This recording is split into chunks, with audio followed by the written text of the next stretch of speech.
Hello बच्चों, आज हम लोग पढ़ेंगे सुभाषितानी। सुभाषितानी का अर्थ है सुंदर उक्तियां। ठीक है, देखो यहाँ पर लिखा हुआ है, पहला श्लोक है, वर में को गुड़ी पुत्रो न चा मूर्ख शतैरपि एकश्चंद्रस्तमो हंति न च तारा गण रपि। यहाँ पर कहा गया है वर में को गुड़ी पुत्रो कि एक ही, वर मतलब श्रेष्ठ, एक ही गुड़ी पुत्र श्रेष्ठ है। नचा मूर्ख शतैरपि, सैकड़ों मूर्ख पुत्र नहीं। एक ही गुड़ी पुत्र श्रेष्ठ होता है, सैकड़ों मूर्ख पुत्र नहीं। एकथ चंद्रमो तमो, जिस प्रकार से एक चंद्रमा, तम का अर्थ होता है अंधकार, एक चंद्रमा ही अंधकार को नष्ट कर देता है। न चा तारा गणय रपि, असंख्य तारों का समूह नहीं। यहाँ पर कहा गया है कि एक ही गुड़ी पुत्र श्रेष्ठ होता है। नचा मूर्ख शतैरपि, शत मतलब सैकड़ों, सैकड़ों मूर्ख पुत्र नहीं। एक, जिस प्रकार से एक चंद्रमा ही अंधकार, तमो मतलब अंधकार, एक चंद्रमा अंधकार को नष्ट कर देता है, सैकड़ों तारों का समूह नहीं। ठीक, अब इसके बाद दूसरा है, मनीषिणा संति न ते हितैषिणा, हितैषिणा संति न ते मनीषिणा, सुहृच विद्वानपि दुर्लभो नृणाम, यथौषधम स्वादु हितम च दुर्लभम। यहाँ पर कहा गया है कि मनीषिणा संति न ते हितैषिणा, कि जी मनीषिणा मतलब कि जो विद्वान है वे हितैषी नहीं है। हितैषी मतलब भला चाहने वाले नहीं है। जो विद्वान है वे हितैषी नहीं है। हितैषिणा संति न ते मनीषिणा, और जो हितैषी हैं वे न ते मनीषिणा, वे विद्वान नहीं है। सुहृच विद्वान अपि दुर्लभो नृणाम, मनुष्यों में हितैषी और विद्वान, मनुष्यों में हितैषी और विद्वान दुर्लभो नृणाम, दुर्लभ व्यक्ति दुर्लभ होता है। कहा गया है कि जो विद्वान है वे हितकारी नहीं है, हितैषी नहीं है, और जो हितैषी है वे विद्वान नहीं है।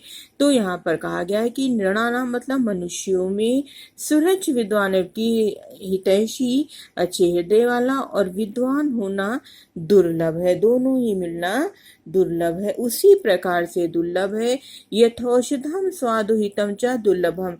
यथौषधम मतलब कि जिस प्रकार से स्वादिष्ट और हितकारी औषधि का मिलना दुर्लभ होता है।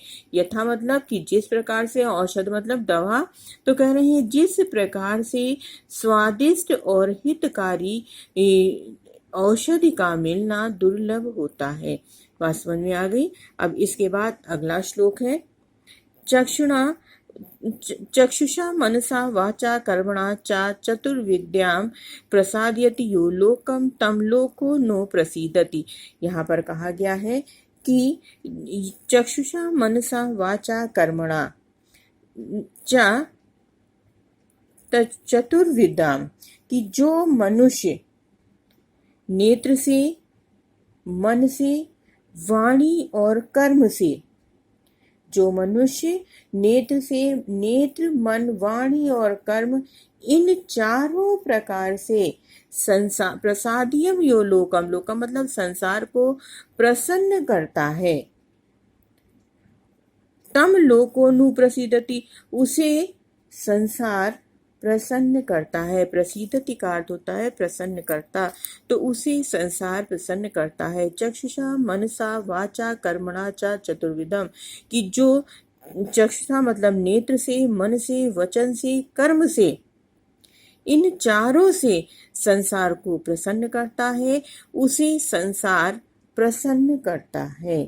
ठीक, अब इसके बाद जो है संसार उसे प्रसन्न करता है, ये श्लोक हो गया। इसके बाद अगला श्लोक है, अक्रोधेन जयेत क्रोधम साधु साधुना जयेत, जयेत कंदर्यम दानेन जयेत तेन चा नृतम। अब यहाँ पर कहा गया है कि अक्रोधेन जयेत, क्रोधम असाधु, क्रोध को, असाधु मतलब क्रोध को शांति से जीतना चाहिए, क्रोध को शांति से जीतना चाहिए। साधुना गेत और असाधु, क्रोध को शांति से जीतना चाहिए, अक्रोधेन मतलब शांति से जीतना चाहिए। साधु और असाधु, यहाँ पर क्रोध हम असाधु विच्छेद करने पर होगा, तो असाधु साधुना जयेत, और असाधु मतलब दुष्टता को सज्जनता से जीतना चाहिए। जयेत कंदर्यम दाने, कंजूस को कृपण को दान से जीतना चाहिए। सत्येन चानृतम, और क्या कह रहे हैं कि असत्य से, चा अनृता मतलब असत्य को सत्य से जीतना चाहिए। बात समझ में आ गई कि अक्रोधहीन जयत क्रोधम, क्रोध को अक्रोध मतलब क्रोध को शांति से जीतना चाहिए, और असाधु साधुना जयत, और दुष्ट को सज्जनता से जीतना चाहिए।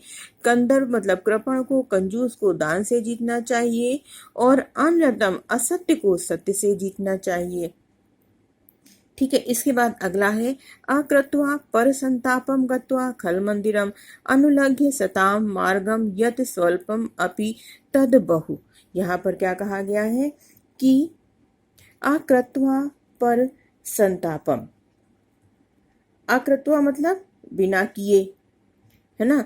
तो कह रहे हैं कि दूसरों को दुखी ना करके, पर संतापम गत्वा दूसरों को दुखी ना करके, खल मंदिरम दुष्ट के घर ना जाकर, अनुलग्य सताम मार्गम और सज्जनों के मार्ग का उल्लंघन ना करके, यत स्वल्पमपि तद बहु जो थोड़ा भी हो वह बहुत है। अकृत्वा पर संतापम गत्वा, दूसरों को दुखी ना करके, दुष्ट के घर ना जाकर, सज्जनों के मार्ग का उल्लंघन ना करके, जो थोड़ा भी हो वह बहुत है। बात समझ में आ गई। अब इसके बाद जो है अगला है कि सत्याधार रस्त तपस्तैलम दयावर्ती क्षमा शिखा अंधकारे प्रविष्टये दीपो यत्नेन वारिताम। अब यहाँ पर कहा जा रहा है कि सत्याधार स्तप स्थैलम दयावर्ती क्षमा शिखा